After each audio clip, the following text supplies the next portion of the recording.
반갑습니다. 의사소통교육부 김흥현 교수입니다. 오늘은 글쓰기 이론 중에서 수필에 대해서 살펴보도록 하겠습니다. 여기서 말하는 수필이란 영어식으로 말하면 미셀러니가 되겠습니다. 우리 수업은 창의 글쓰기 수업인데, 창의라고 하는 것은 창작을 이야기합니다. 창의적인 글은 문학작품 같은 이런 창의적인 글쓰기를 말합니다. 그렇기 때문에 오단락 에세이를 중심으로 글쓰기 수업을 하는 우리 수업에서 창의의 의미를 되새겨보는 것도 의미가 있을 것 같습니다. 수필이라는 문학 장르를 통해서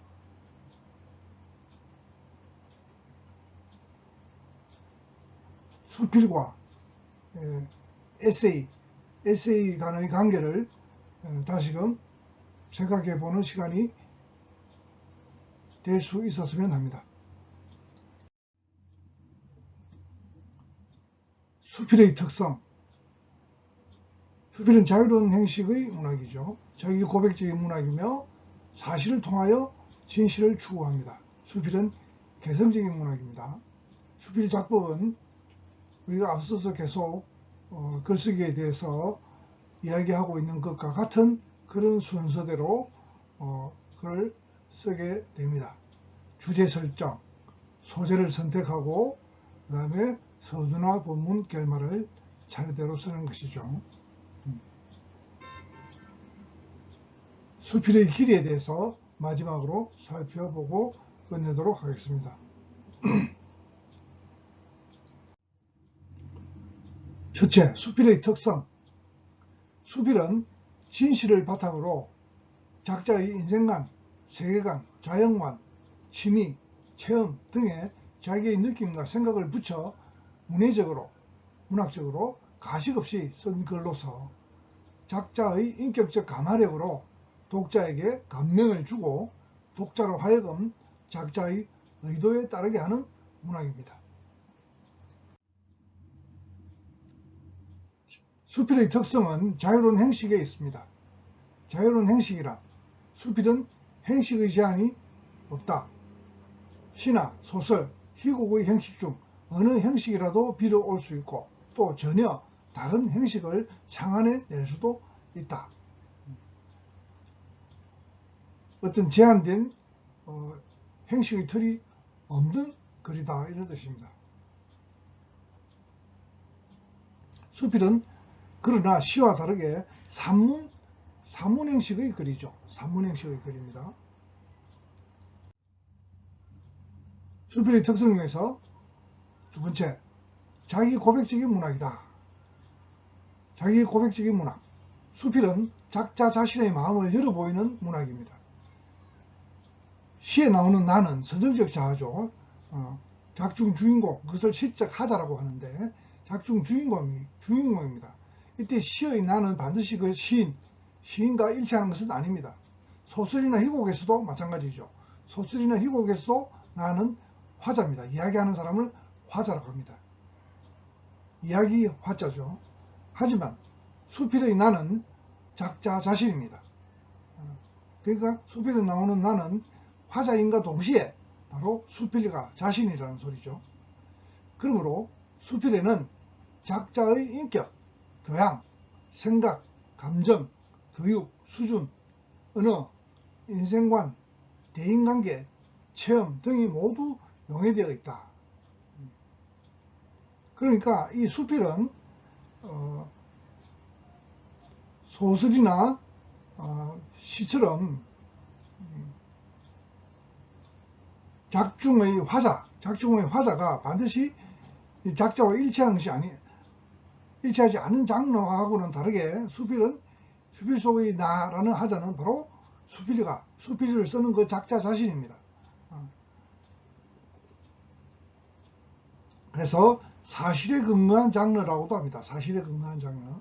작자의 직접 체험을 글로 쓴 것이 수필입니다. 수필의 세 번째 특성, 사실을 통하여 진실을 추구한다. 사실을 통하여 진실, 이때 사실이라는 것은 바로 작자 자신의 직접 체험, 경험, 그런 것이라는 뜻입니다.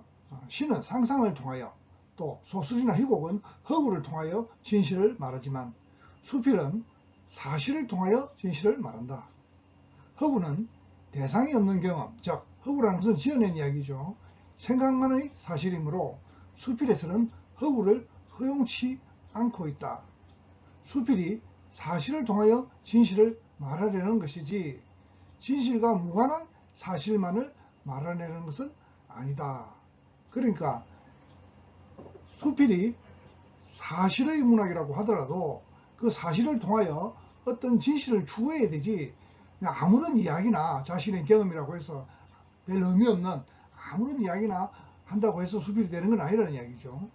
수필이 사실을 통하여 진실까지 말할 수 있어야 된다, 이런 이야기죠. 사실만 가지고는 수필이 안 된다. 사실은 반드시 필요하지만 사실을 통해서 진실까지 도달할 수 있어야 된다, 이런 이야기입니다. 자, 수필의 네 번째 특성 봅시다. 수필은 개성의 문학입니다. 문학에서 개성이라는 것은 독창성을 말합니다. 자기 나름의 특성이죠. 개인적인 특성. 그러니까 남들과 다른 특성이니까 독창성이죠. 독창성은 창의성이라고도 하는 거죠. 결국 남들과 다른 것, 자기만의 어떤 특성을 개성이라고 하고, 그런 개성이 나타난 것을 독창성이라고 하는 거죠. 많은 사람이 공통적으로 생각하고 느끼는 그런 것이 아니라 자기만의 생각, 자기만의 느낌을 말한다. 자기만의 생각이란 합리적 사고로서 적극적인 감정이나 순간적인 분위기, 자기 과시, 이의적인 목적 등은 배제해야 한다. 아무리 자기만의 생각이라고 하더라도 비합리적인 사고나, 그렇죠? 비합리적인 사고나 아주 감정에 흐르는 그런 글이나 또는 순간적인 분위기나 또는 자기 과시나 이기적인 목적 등 그런 것들이 포함된 글은 좋지 못하다, 이런 이야기겠죠. 자, 두 번째, 수필 작법에 대해서 살펴봅시다. 우리는 앞에서 글쓰기의 순서에 대해서 계속 공부를 해왔습니다. 그죠? 똑같은 방법으로 수필도 글쓰기이기 때문에 똑같은 방식으로 적용이 됩니다. 그래서 이것은 복습하는 셈 치고 다시 살펴보도록 합시다. 수필을 쓰는 순서에 따라 나열하면 일반적으로 다음과 같다. 첫째가 주제 설정, 그 다음에 소재를 선택해야 되겠죠. 그 주제를 뒷받침할 수 있는 소재를 선택해야 되겠죠. 그 다음에는 서두나 본문, 결말을 써야 되겠죠. 그 다음에 제목 붙이기. 제목 붙이기는 주제 설정하면서 같이 붙일 수도 있습니다. 그렇죠? 이 순서가 반드시 이렇게 돼야 되는 것은 아닙니다. 주제와 제목 정하기. 우리는 그렇게 한꺼번에 앞에서 공부를 했습니다. 그렇죠? 이렇게 뒤에 제목을 붙일 수도 있습니다. 그리고 난 다음에는 태고, 다시 쓰기, 고쳐 쓰기 과정이죠. 이것을 해야 된다. 이런 얘기죠. 이것은 단지 일반적인 순서일 뿐 반드시 위와 같은 순서대로 글을 쓰는 것은 아니다. 일례로 제목 붙이기의 경우에 제목부터 정해놓고 글을 쓰기 시작하는가 하면 글을 다 쓰고 나서 제목을 붙일 수도 있기 때문이죠. 방금 이야기했던 그하고 똑같은 내용이죠. 우리가 앞에서 공부하기로는 주제 설정과 제목 붙이기를 제일 먼저 했죠. 지금 여기서 소개하고 있는 것은 제목 붙이기를 글을 다 쓰고 난 다음에 제목을 붙이는 것으로 소개하고 있습니다만은 이거는 앞에 가도 괜찮습니다. 제목 붙이기가 주제 설정하고 같이 있어도 괜찮겠습니다. 자, 수필 작품의 순서대로 살펴보죠. 앞서서 공부한 내용과 같은 내용이기 때문에 복습으로 생각하면 되겠습니다. 주제 설정. 주제는 글의 중심 사상이며 작자의 인생관으로 이를 흔히 테마라고도 한다. 주제는 외행적 주제도 있고 글의 내용 속에 풀려 있어서 겉으로 드러나지 않는 내재적 주제도 있다. 주제 설정할 때 유의점. 자기가 잘 아는 것을 주제로 설정해야 되겠죠. 글을 쓰는 사람이 잘 아는 주제라야 소재를 다양하게 선택할 수 있고 개성적이고 독창적으로 표현할 수 있다. 들은 이야기나 추상적 이야기 혹은 다 아는 이야기로는 진부해질 수밖에 없다. 특히 수필은 자기의 개성적 표현이기 때문에 더 그렇죠. 그러니까 수필의 주제를 설정하는 것은 그냥 다른 산문을 쓸 때의 주제 설정하고는 또 다른 면이 있는 것이죠. 그래서 글을 쓰는 사람이 가장 잘 아는 주제죠. 왜냐하면 자기 자신의 경험을 바탕으로 한 그런 개성적이고 독창적인 글을 써야 되기 때문에 주제도 그것을 바탕으로 정할 수 있어야 되겠습니다. 한 작품 속에는 단 하나의 주제를 붙여야 되겠습니다. 한 작품 속에 2가지 이상의 주제가 들어가면 작자가 정말 말하려는 것이 어느 것인지 갈피를 잡을 수 없게 되죠. 수필은 그렇게 길지 않은 글이기 때문에 그 길지도 않은 그 수필에 주제가 여러 가지 있으면 정말 헷갈리겠죠. 갈피를 잡을 수가 없게 되는 거죠. 예를 들어 사람은 사회적 동물이므로 협동하며 살아야 한다는 내용을 쓰면서 그 안에다가 우정보다는 사랑이 더 고귀한 가치를 가진다 라는 말을 함께 이야기했다면 그 2가지 중에 과연 어떤 것을 이야기하려고 했는지 종잡을 수가 없게 되겠죠. 세 번째, 분명하게 해야 한다. 글 속에는 작자가 독자에게 전하고자 하는 분명한 내용이 들어있어야 합니다. 주제가 분명하지 않으면 알맹이 없는 글이 되고 말죠. 핵심이 없는 글은 좋은 글이라 할 수 없기 때문입니다. 그렇죠? 주제가 핵심이죠. 여기서 유의해야 할 점은 설령 주제는 들어있다 하더라도 독자에게 전하고자 하는 메시지가 있어야 한다. 그 주제가 전달하는 어떤 교훈적인 메시지가 있어야 되는 것이죠. 예를 들어서 남녀공학이라는 주제만으로는 독자에게 주는 메시지라 할 수 없다. 따라서 남녀공학은 교육상 많은 장점을 갖고 있다. 이런 정도의 구체적인 메시지라도 담고 있어야 합니다. 그렇죠? 남녀공학이 좋다 나쁘다 뭐 이렇게 주장하는 그런 주장이라도 담겨 있어야 한다 그런 뜻이죠.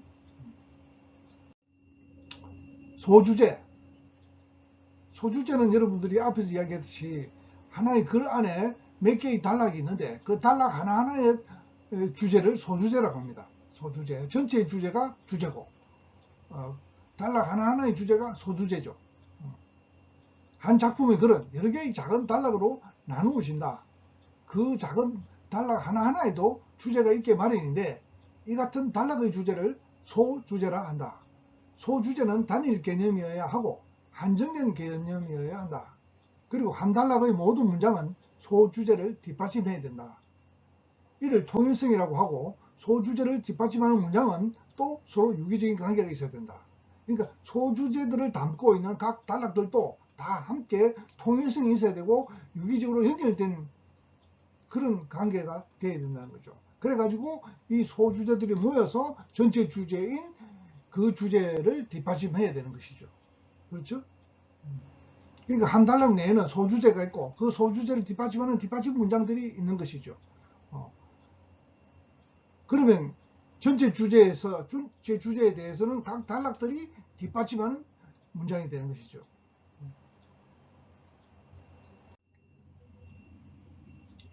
자, 소재를 선택하는 2번째 단계를 봅시다. 소재 선택.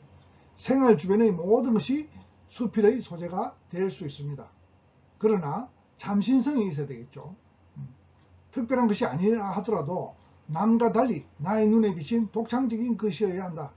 아름다운 여자를 나타낼 때 앵두 같은 입술, 샛별 같은 눈동자 이런 표현들은 아주 많이 썼기 때문에 진부한 표현이죠. 안개꽃 같은 미소를 머금은 여인 이런 정도로 표현해도 충분한 것이죠. 이처럼 참신성은 자신만의 개성적이고 독창적인 안목을 필요로 합니다.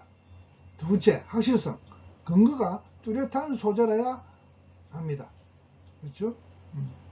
어디 가도 지금 당장 가서도 확인할 수 있는 그런 근거가 있는 소재라야 하겠습니다. 옛날에 있었다. 뭐 이런 건 안 되겠죠. 다양하고 풍부한 소재. 그죠? 다양하고 소재가 풍부해야 그 주제를 뒷받침하는데, 그죠? 많은 도움이 되겠죠. 풍부하고 다양한 만큼 도움이 되는 것이죠. 소재가 풍부하고 다양한 만큼. 그 다음에 흥미있는 소재. 선비의 강직성을 나타내는 유희성의 딸깍발이 같이 작품 내용과 부합되는 그런 소재들이 있어야 되겠습니다. 그렇죠? 자, 서두서기, 뭐 서론이라고도 할 수 있죠. 서두의 첫 문장은 사람의 첫 인상과 같아서 매력적이고 호기심을 유발할 수 있어야 한다. 따라서 가급적 서두의 첫 문장은 간결한 것이 좋다. 서두서기에서의 유의점, 차분하게 시작한다. 그러니까 시작이 반이다 이런 말 있잖아요. 그죠? 그러니까 서두를 읽고서 마음에 안 들면 그냥 그 글을 읽기 싫어지게 되는 수도 있죠. 그러니까 서두는 그 글을 읽게 유혹할 수 있는 그런 글이 되어야 되겠습니다. 차분하게 시작한다. 첫 문장부터 감탄사를 사용하거나 대하체로 시작하면 경박한 느낌을 줄 수가 있다. 첫 문장의 주어에 거의, 그녀 등과 같이 3인칭 행식의 글은 삼가해야 한다. 왜냐하면 우리가 말하는 이 수필은 지금 나라는 화자가 바로 수필가 자신인 그런 글이기 때문에 3인칭이 등장하는 것은 잘못된 것이죠. 이는 소설의 허구 인물처럼 인식되어 독자에게 현장감을 주지 못한다. 즉 독자를 글속으로 끌어들이는 역할을 하지 못합니다. 사람들은 남의 이야기를 듣기를 좋아하죠. 그런데 남의 이야기라도 그라는 3인칭의 이야기보다는 나라는 1인칭 이야기를 더 좋아합니다. 그것은 남의 고백을 직접 듣는 것과 같은 그런 느낌을 주죠.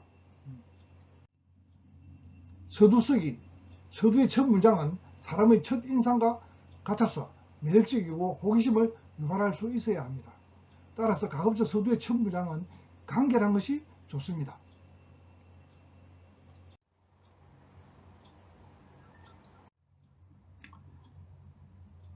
서두서기에 대해서 유의점. 첫째, 차분하게 시작한다. 첫 문장부터 감탄사를 사용하거나 대하체로 시작하면 경박한 느낌을 줄 수 있다. 첫 문장의 주어에 거의, 그녀 등과 같이 3인칭 형식의 글은 삼가해야 한다. 이는 소설의 허구 인물처럼 인식되어 독자에게 현장감을 주지 못한다. 즉 독자를 글 속으로 끌어들이는 역할을 하지 못한다. 셋째, 추상적인 언어는 배제하고 쉬운 말로 시작한다. 수필은 작자의 생각과 감정을 그대로 독자에게 정확히 전달하여 감명을 주는 글이어야 하므로 추상적인 언어는 피해야 한다. 서두서기의 보기를 봅시다. 첫째, 자신의 경험이나 생각을 먼저 말한다. 그러면 호기심을 유발할 수가 있고 신선한 느낌을 줄 수가 있겠죠. 예를 들면 볼 일이 있어 종로에 나갔다가 종각 근처에서 자그마한 사무실을 내고 있는 친구 생각이 났다. 나는 그리고 발길을 옮겼다. 출렁이는 인파의 틈바구니에 끼어 길을 건넜다. 그러다가 문득 물 좀 사가지고 가야지 하는 생각이 들었다. 세월에 가파는 길이라는 수필이었습니다. 때와 장소, 날씨 등으로 시작하면 내용의 한계성을 맹시하고 독자에게 강한 인상을 줄 수가 있다. 예를 들면 9월 중순으로 접어들자 그렇게도 기세등등하던 한여름의 햇살이 한풀 누그러졌다. 한그름 냉큼 뛰어오른 파란 하늘가엔 살얼음 같은 흰 구름이 넓게 들이우고 어린이 대공원 정문 앞 넓은 뜰엔 아이들의 제잘 그리는 소리가 강물처럼 흐른다. 공원에서의 하루라는 수필입니다.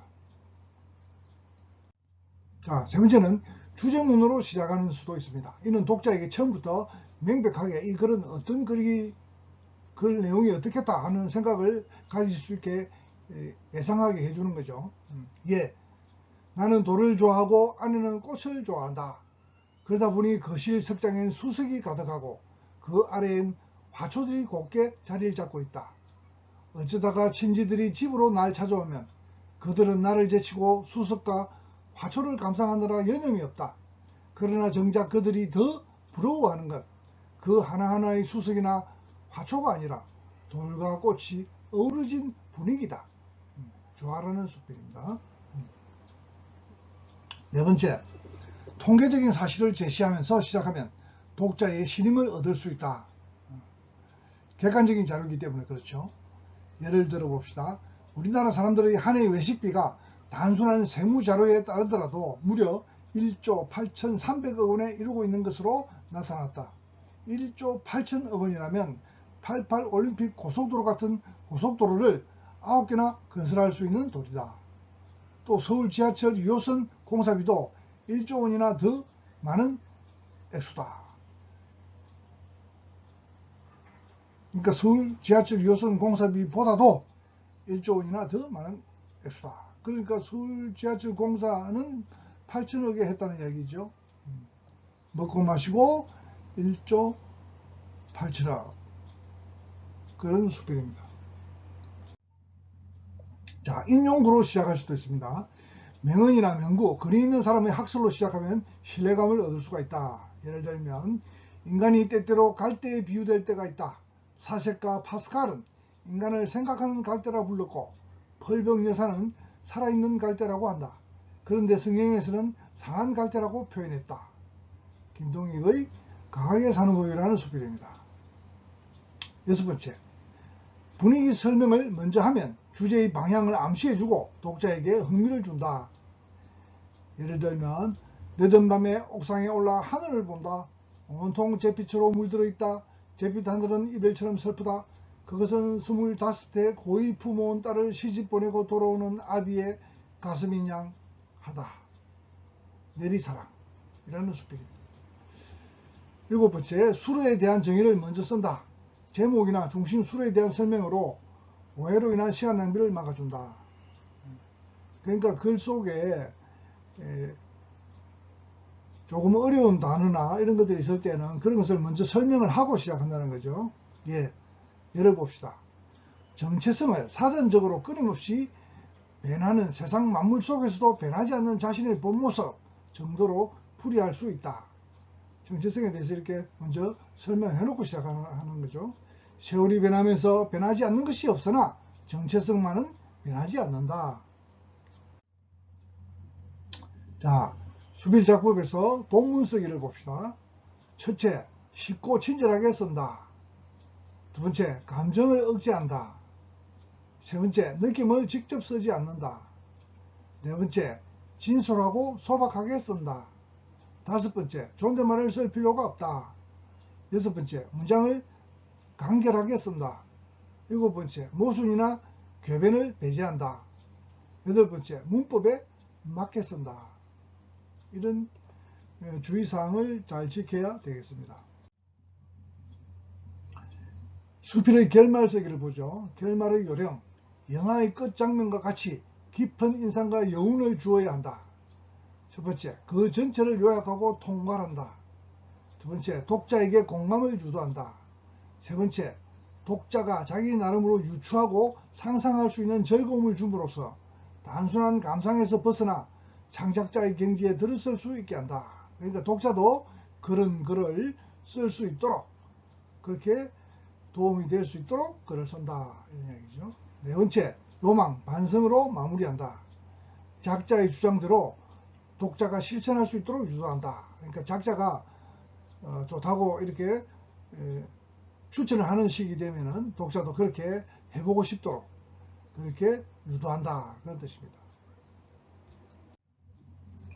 결말에서 유의점 봅시다. 첫째, 서두와 결말의 균형이 맞도록 해야지 시작은 거창하게 하고 끝부분을 미약하게 해서는 안 된다.